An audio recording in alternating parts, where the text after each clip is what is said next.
Friends, இது நைட்லேருந்து எடுத்த video. இன்றைக்கி வெளி ஒர்க்கு 3 ஒர்க் இருக்குது, அதை முடிக்கணும். கண்டிப்பாக முக்கியமான ஒர்க்கு, டைமுக்கு போகணும்.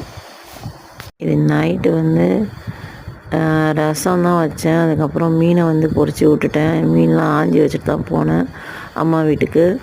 வந்தோன்னே அப்பளத்தை பொரிச்சிட்டு ரசம் ஏற்கனவே வச்சுருந்தனால அதில் எனக்கு தான் வச்சேன். ஆனால் எல்லோருக்கும் சாப்பிட்றதுக்கு வச்சாச்சு. அப்புறம் சிப்ஸு அப்புறம் வச்சு சாப்பிட்டாச்சு.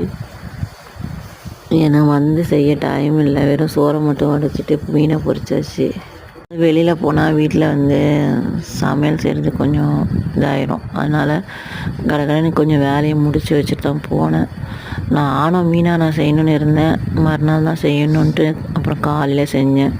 பருப்புமே இருந்துச்சு, அதை இன்றைக்கி சாம்பார் ஆக்கி அதில் இட்லியை வச்சு அனுப்பி விட்டுலாம் சாப்பிட்றதுக்கு காலை பசி அரைக்கணும். வெளி ஒர்க் இருக்குது, அந்த வெளி ஒர்க்கை முடிச்சுட்டா பெரிய மழை போல் வேலை முடிஞ்சிடும். காலையிலேருந்து மழையுமே பேஞ்சிட்ருக்கு விட்டு விட்டு. எஸ்ஐஆர் ஃபார்மும் கொடுக்கல இன்னும், அதையும் போய் கொடுக்கணும் இன்றைக்கி. உண்மையிலே அந்த பேப்பரை பார்த்தோன்னா கொஞ்சம் மனசுக்கு கஷ்டமாக இருந்துச்சு. உண்மையிலே எங்கள் அண்ணா உயிரோடு இருந்தால் எங்கள் அம்மாவுடைய லைஃப் வேறு லெவலில் இருந்திருக்கும். அப்படி தான் நினச்சிட்டு இருந்தேன். எல்லாம் நாட்டம் அப்படின்னு சொல்ல வேண்டியது தான். நம்ம உழைப்பாளி, அவர் மாதிரி உழைப்பு யாரும் பண்ண மாட்டாங்க. நிறைய வர்த்தகம் பண்ணிகிட்டு இருந்திருக்காங்க.